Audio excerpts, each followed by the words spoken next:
Sesha. Hello guys, in this video we are going to install Kali Linux.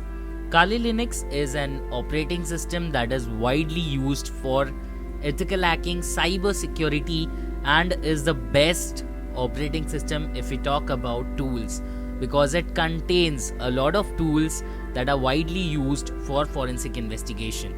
So just visit the website kali.org and click on Get Kali Linux.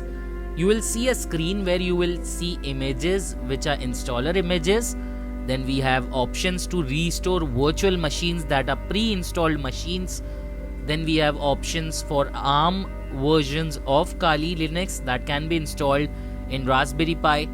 We have versions for mobile and cloud.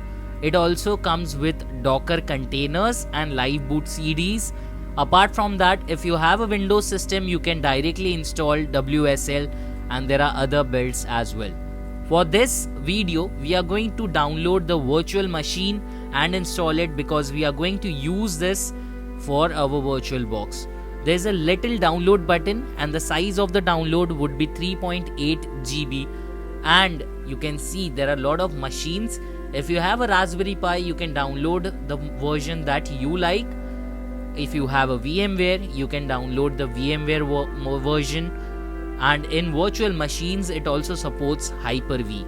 So once you have downloaded the machine, you will see there are two files. The first one is the VDI file, which is of around 15 GB, and the second one is the VBox file, which will allow you to restore it. There are two options to restore the machine. You can either double click on the VBox, it will automatically start the restoration, and that would be a simple option. But the other option is also simple, and to learn that, you need to go to VirtualBox and click on Add. This will allow you to add the machine. Just locate the VBox file and then click on Start. The second option will teach you how you can restore machines in VirtualBox, and once you start the machine, you will notice that Kali Linux is pre-installed on the VirtualBox machine.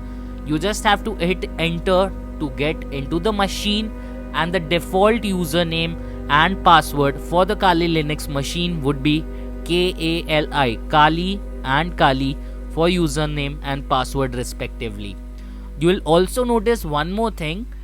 The guest CD is already installed on the VirtualBox, and this will basically allow you to install all the drivers that are required. And that's the major reason why we had selected a virtual machine for our Kali Linux, because it has all the pre-installed drivers pre-installed. So now we have two machines for our forensic investigation, and once you go inside the Kali Linux machine by entering the username and password Kali, you will be taken into the machine. We are going to play around with some Linux tools, and for that purpose we'll be using Kali Linux, as it has some tools that are pre-installed and widely used for cybersecurity and ethical hacking.